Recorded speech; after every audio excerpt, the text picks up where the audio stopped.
Pierre Azelin, je suis prêtre depuis 1967 et mon parcours, mon ministère, je dirais, a toujours été dans le lien avec un monde ouvrier qui est pas mal absent de l'Église. Et dernièrement, l'évêque m'a nommé pour le dialogue interreligieux où je suis investi avec une équipe. Voilà.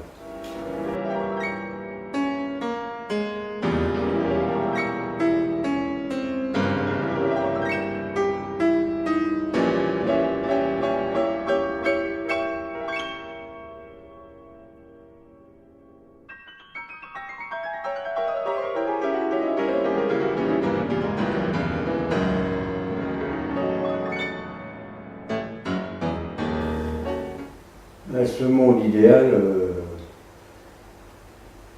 c'est un monde où des liens se tissent entre les hommes à la place de la violence qui casse cette fraternité.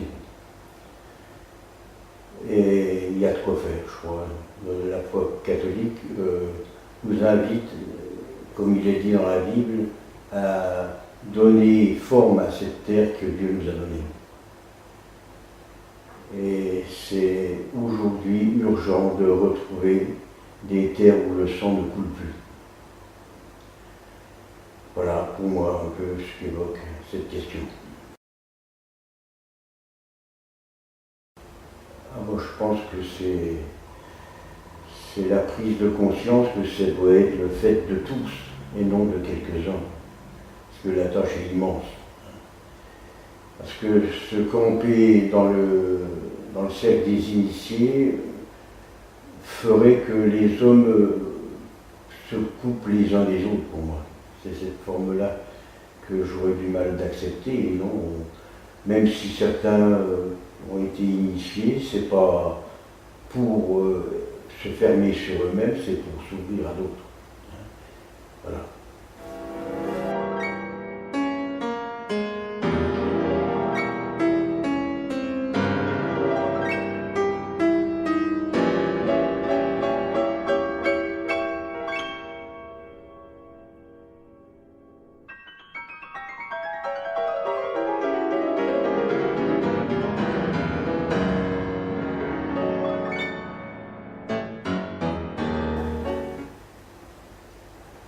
C'est vrai que avec la culture biblique que j'ai reçue de l'Église catholique, le symbole de l'étoile me parle, au moins à moi personnellement, beaucoup, parce qu'elle est toujours le symbole d'un événement dans la vie des hommes et un événement qui les conduit à aller plus loin que ce à quoi ils se seraient vus à une époque, je pense, tout simplement, ça devient tellement commun, l'étoile des rois mages.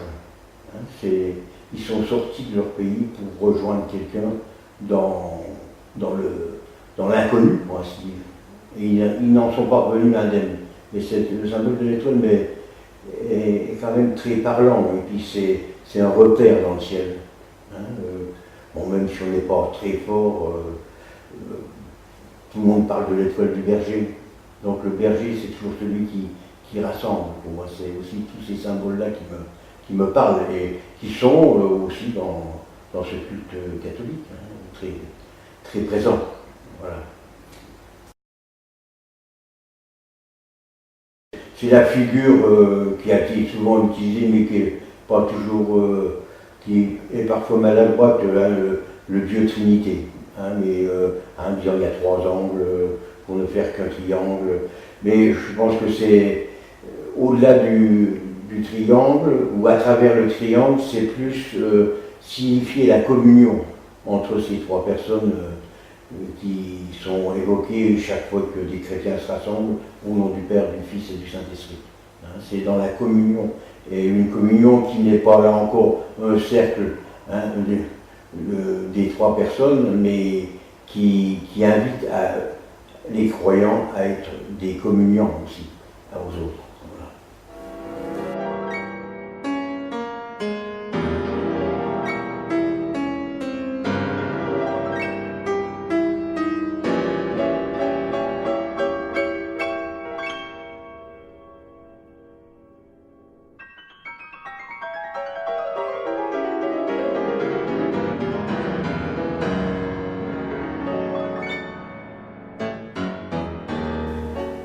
Oui, alors, je suis marqué par une phrase qui m'a été dite par un copain prêtre qui faisait lui-même des peintures.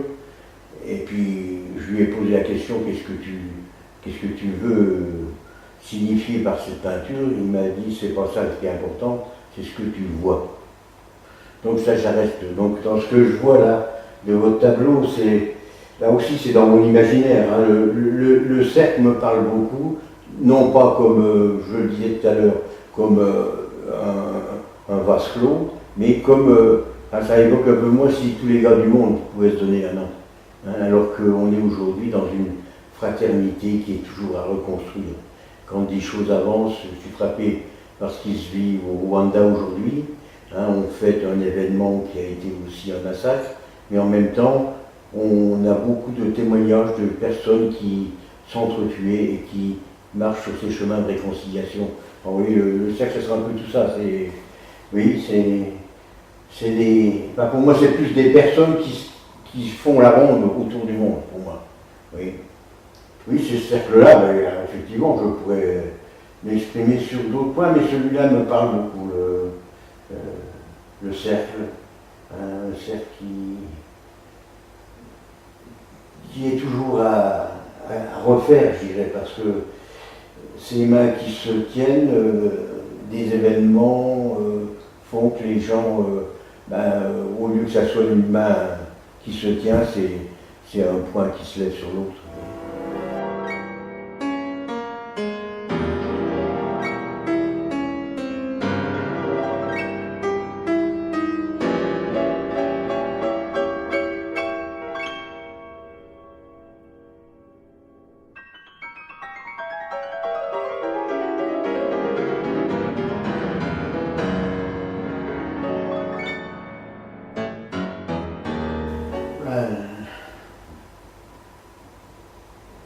L'expression du point entre les deux lettres, le nombril du monde, je trouve que c'est aussi, pour moi, le contraire de l'ouverture. Hein. Je suis le nombril du monde, des joueurs de foot deviennent la vedette d'une équipe, à quel prix? Ça m'interroge toujours, alors que l'homme il existe pour moi pas pour lui-même, c'est pour lui, l'homme sans lien, et on voit bien dans un monde comme celui qu'on vit aujourd'hui, qui communique par tous des moyens, hein, et on peut être en communication avec quelqu'un qui habite très loin. Moi je ne suis pas très formé là-dessus, mais je vois les jeunes aujourd'hui sont en lien avec des tas, mais que de solitude. Et c'est un peu ça l'homme n'est pas fait pour vivre seul, il n'est pas bon que l'homme soit seul.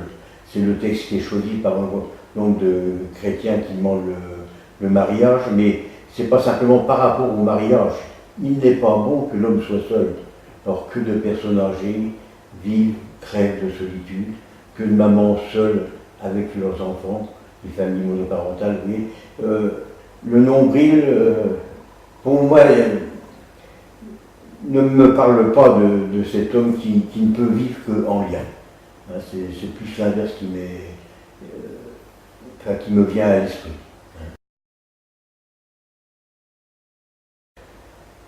Justement, Dieu s'est fait parole pour que nous-mêmes on tienne parole pour les autres. Pas simplement des discours, mais des actes. Hein. Je pense que dans la foi catholique, il y a une phrase qui nous vient d'un apôtre de Jésus, Jean, qui dit celui qui dit qu'il aime Dieu qu'il ne voit pas et qui n'aime pas son frère qu'il voit est un menteur. Et ça montre bien qu'il y a quand même des fois des silences, hein, qui cachent justement cette parole. Et il ne faut pas se taire, il faut avoir le courage de dénoncer tout ce qui atteint pour moi la dignité de l'homme, des situations qui sont écrasantes aussi, qui ne sont pas dignes des hommes aujourd'hui, et on voit bien ce que ça donne aussi. Quand la peur prend les gens, et aussitôt jaillit des réactions de rejet. L'autre me prend ma place. Donc on exclut. Et le taire, il y a aussi des silences qui se doivent être plus le temps d'une méditation, mais si c'est taire pour ne pas avoir d'histoire avec l'autre, je pense que c'est la fin du monde pour moi.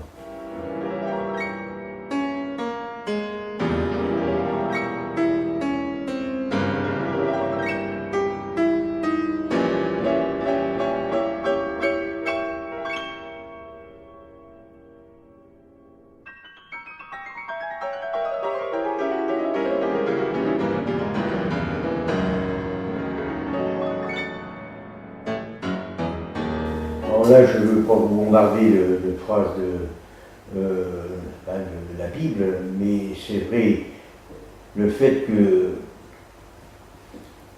nous croyons dans l'Église catholique à quelqu'un qu'on n'a pas vu, mais nous portons notre foi sur le témoignage de ceux qui ont fait un bout de chemin avec lui et qui témoignent qu'il n'est pas resté au tombeau, qu'il est ressuscité, qu'il est vivant, et que cette vie, il la partage, cette victoire sur toutes les œuvres de mort de notre monde, il en est acteur avec nous, hein, pas sans nous, mais un salut qui viendrait simplement de Dieu sans que les hommes participent à ce salut, à sauver le monde, à sauver la vie, puisque lui-même dit que je suis venu pour qu'ils aient la vie, et une vie qui déborde en abondance. Mais j'aime bien le mot qui déborde, c'est-à-dire, et non pas ces tristesses qui s'installent dans la vie de certaines personnes. Non, non, et en disant ça, je ne les juge pas, mais parce que la vie est trop dure. Voilà.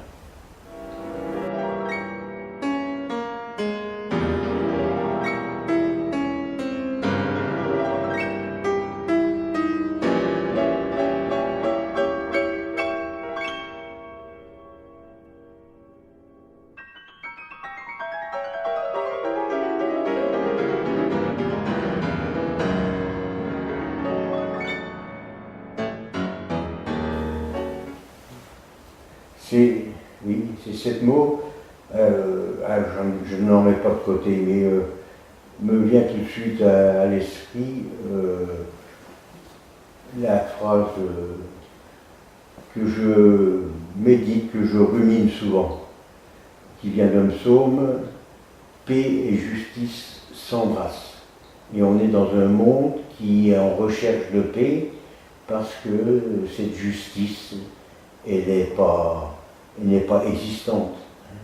Il y a trop de fossés aujourd'hui, de ravins, et on est toujours au début d'un monde à refaire, un monde qui est en train de se défaire, mais avec l'espoir que ce monde-là, il est entre nos mains. Et j'ai apprécié aussi dans votre tableau ces mains qui prennent soin. Enfin, je ne sais pas si c'est ça que vous avez évoqué, mais moi je le reçois comme ça. On sent des mains qui portent, oui, et ça je trouve que c'est plus... ces mains-là m'évoquent aussi la question qui a été faite dans la Bible: qu'as-tu fait de ton frère, hein?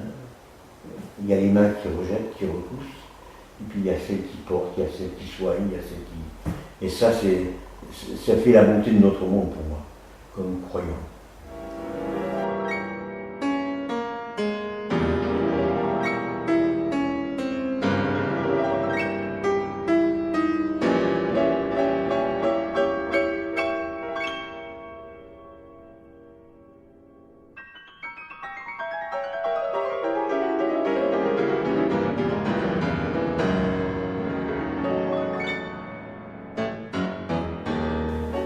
Oui, on retrouve la question un peu du départ, des initiés, des élus. Je ne me retrouve pas trop bien dans ce cercle des initiés, des élus. C'est vrai que certaines religions appuient cet aspect-là du peuple. C'est vrai que dans la Bible, il est question du peuple élu, mais ce peuple élu, il n'existe pas pour lui-même, il est pour être signe dans le monde ou dans l'histoire des hommes, et pas simplement pour lui-même.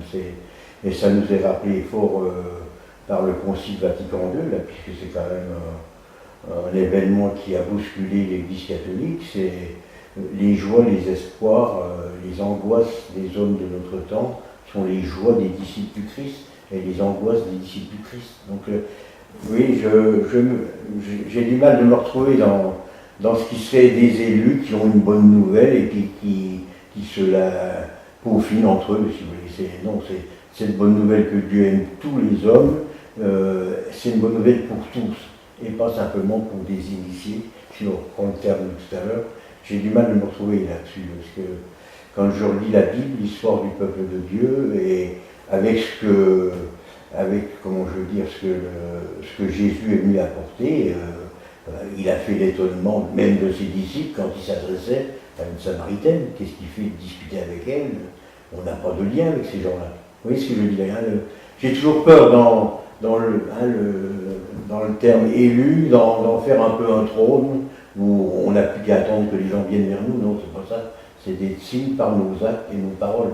Et c'est la phrase de Saint Jacques qui dit une foi qui n'agit pas est une foi morte. Et je pense que c'est un peu ça ce qui fait ma foi de prêtre. Et puis, je pense que c'est aussi le reflet de la foi de l'Église. Voilà. L'Apocalypse, alors là, vous qui avez une partie de symbole pour ce tableau, est fait de tas de symboles. Alors les chiffres ont toujours un sens aussi. Alors bon, je ne suis pas je suis pas un expert en Bible, mais je veux dire, dans l'Apocalypse, c'est quand même un langage qui n'est pas, qu'il faut creuser. Et on n'a pas tout de suite, moi je sais que j'ai pas tout de suite, mais je ne prendrai pas à la lettre, si vous voulez.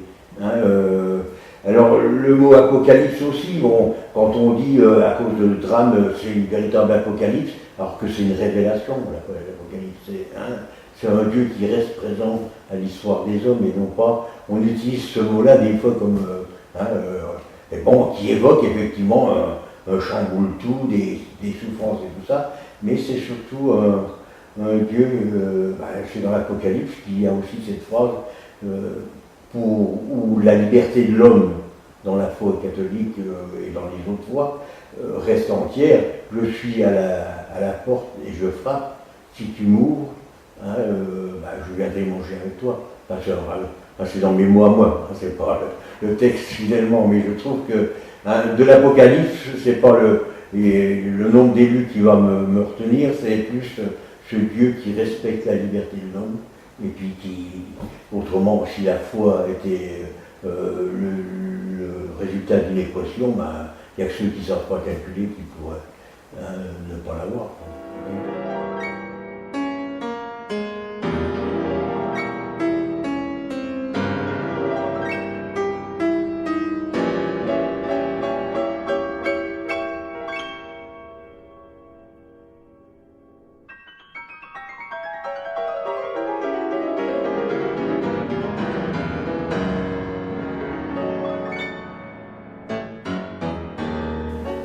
Répondre à la question telle que vous la formulez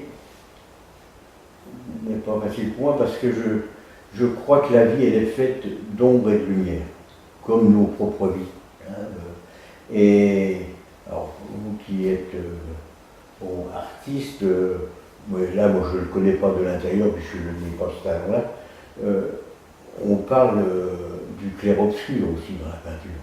Vous voyez, je ne mettrai pas d'un côté, la vie elle est faite de clair, d'obscur, de gestes qui font l'admiration, parce que des hommes vivent à fond ce qu'ils ont à vivre comme responsabilité, et puis eux-mêmes il est capable aussi de chuter.